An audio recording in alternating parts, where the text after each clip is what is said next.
je vois que vous avez envie de parler de la Nouvelle-Calédonie. On y vient. Alors, Gabriel Attal, vous, Jacques. Il organise en ce moment même là cette réunion à Matignon avec les comités de liaison. La situation est toujours très critique sur place. On a eu de nombreux témoignages sur l'antenne, mais je vous propose d'écouter attentivement celui-ci. C'est Jacques, il est médecin dans l'archipel.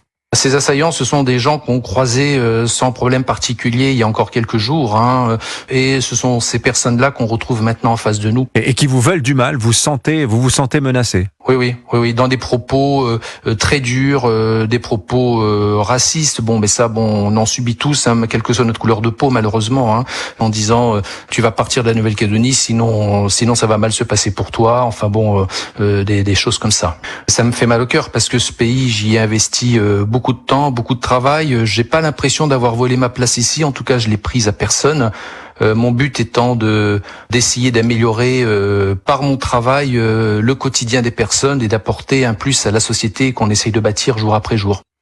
Il y a ces témoignages qui évoquent une forme de racisme anti-blanc, presque. Je crois qu'Yves Tréhard, vous connaissez particulièrement bien ce dossier. Est-ce que c'est quelque chose de factuel aujourd'hui en Nouvelle-Calédonie? Non, c'est pas nouveau, ça a toujours existé. Ouais. Il y a toujours eu un racisme anti-blanc, je dirais, de la part des Kanaks, de la part des Kanaks contre ceux qui viennent de n'importe où. Attention, on parle des Européens face aux Kanaks, mais c'est pas du tout la réalité. Il y a les Européens, mais il y a aussi énormément un tiers de la population qui est d'origine asiatique, qui vient des Fidji, qui vient de Wallis et Futuna, et il y a un racisme anti-walisien ou anti-futunien qui est très très fort.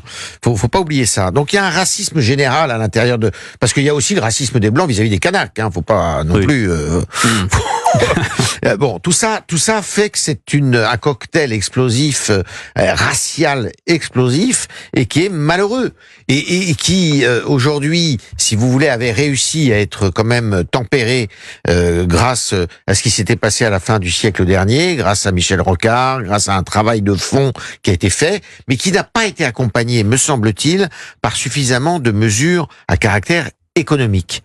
Et c'est ça aujourd'hui qui se passe, c'est que si vous voulez, il y a on va pas se cacher la face quand même, on va pas se voiler la face. Il y a des inégalités absolument criantes et détestables dans ce pays. Il y a malheureusement, je pense, un pouvoir central, la métropole, qui n'a pas vu son intérêt d'investir beaucoup dans cette région, parce que je vous rappelle que c'est là que se joue l'avenir et l'avenir du monde. Et c'est là où se joue une espèce d'opposition entre les États-Unis et la Chine, la première et la deuxième guerre mondiale et la deuxième puissance mondiale. Si on lâche par exemple la France, et puis c'est là où on a encore une influence importante, parce que je vous rappelle qu'on a une zone économique autour de cet archipel qui est énorme. Donc il y a un enjeu très important et on devrait le prendre avec beaucoup plus de sérieux qu'on ne le fait aujourd'hui. Donc je suis assez inquiet, pour vous dire la vérité, parce que je suis inquiet de ce climat qui effectivement est un climat identitaire assez détestable. Yves Tréhard, Jules Torres, on reprend le débat dans un instant. Je voulais juste vous signaler que jusqu'au 30 mai, vous pouvez voter sur notre site europe1.fr pour les trophées européens de l'avenir. Chaque année, les trophées européens de l'avenir récompensent les entreprises qui s'engagent dès aujourd'hui pour changer le monde de demain. Donc nous sommes ensemble jusqu'à 21h. À tout de suite sur Europe 1. 19h, 21h. Europe 1 Soir. Et on débat ensemble jusqu'à 21h. À mes côtés, Yves Tréhard du Figaro, Jules Torres du JDD. On débat de ce dossier, la Nouvelle-Calédonie, qui a écumé toute cette semaine et où la situation est très critique encore sur le terrain. Jules, est-ce que ce qui se passe en Nouvelle-Calédonie révèle d'une certaine manière ou pas une mauvaise gestion de l'exécutif? Est-ce que tout cela a été mal embarqué? En tout cas, il y a des crispations qui sont encore existantes. Yves Tréhard tout à l'heure le rappelait, il y a une situation identitaire que, semble-t-il, l'exécutif a omis, ou en tout cas a manqué de vigilance sur ce sujet-là.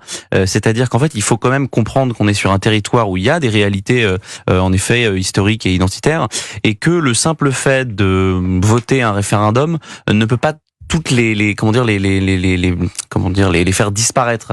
Donc évidemment, il y a du ressentiment, et le ressentiment, il est en effet créé de toutes parts. Les Kanaks n'aiment pas les Blancs, les Européens n'aiment pas les Kanaks, les Wallis et Futuniens n'aiment pas les Kanaks. Donc on est dans une sorte de melting pot, de grand bouillon qui peut exploser à tout moment. Et c'est en ce sens qu'à mon avis, l'exécutif, sauf peut-être Sébastien Lecornu qui avait campé, souvenez-vous, à Nouméa pendant un mois il y a quelques années, avait compris. Gérald Darmanin, depuis le début, on sent très bien que c'est pas vraiment son sujet, il le délaisse plutôt pour se concentrer sur la politique intérieure. Il a le droit, mais il aurait fallu peut-être que l'exécutif s'investisse un petit peu davantage dans cette question-là sur les derniers mois qui ont précédé. Et en même temps, il y a aussi ce reproche que le gouvernement est allé trop vite. Parfois, c'est ce que disent.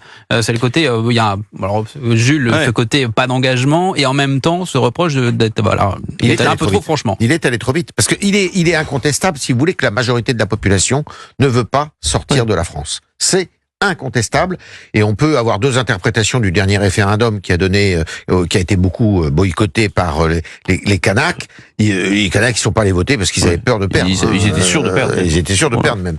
Donc ça, c'est quand même la chose. Mais c'est pas pour ça qu'il faut pas les traiter, parce que sinon vous en sortez pas de cette histoire-là. Donc il faut impérativement donner du temps. Comment vous les traitez aujourd'hui quand on voit les images d'une île complètement dévastée? Mais dans le dialogue. Mais vous savez, si la France n'a pas su y faire avec une grande partie de l'Afrique aujourd'hui, ne sait pas y faire, on est un peu dans la même configuration. C'est-à-dire que ce sont des gens qui répondent et qui obéissent à une autre temporalité que nous. Vous savez ce qu'on dit en Afrique? En Afrique, on dit vous avez des montres, nous on a le temps.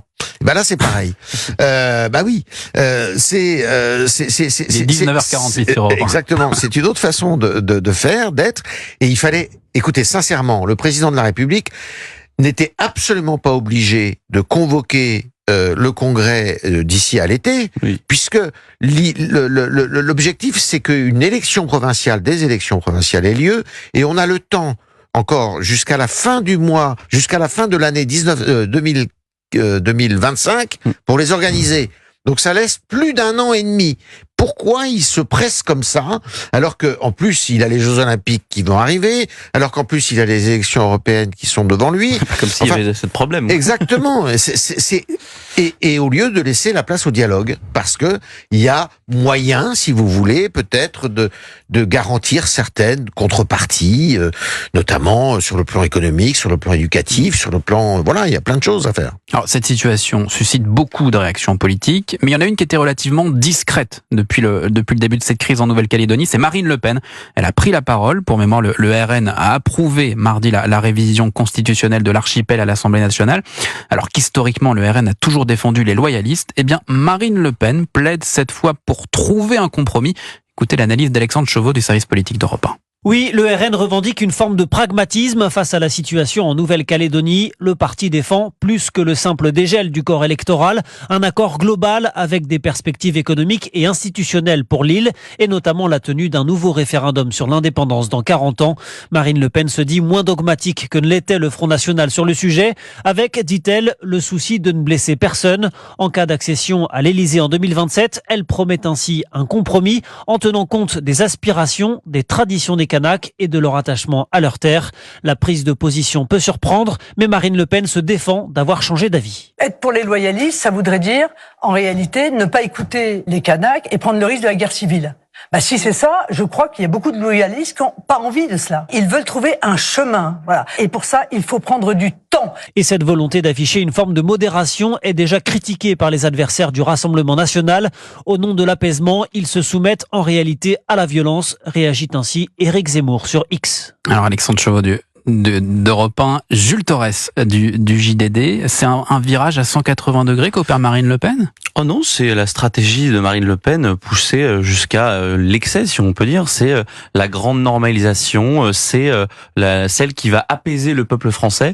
Et elle a compris qu'en fait, les Kanaks étaient quand même des citoyens français, et donc qu'elle était un petit peu celle qui allait pacifier toute cette comment dire, ce marasme ambiant qu'il y a en Nouvelle-Calédonie. Nouvelle-Calédonie. C'est très intéressant la stratégie de Marine Le Pen, c'est-à-dire que elle est sans doute la seule aujourd'hui sur la scène politique à tenir cette ligne-là, quitte à mettre parfois les Européens et les Kanaks sur le même plan, en proposant en effet ce grand référendum dans 40 ans.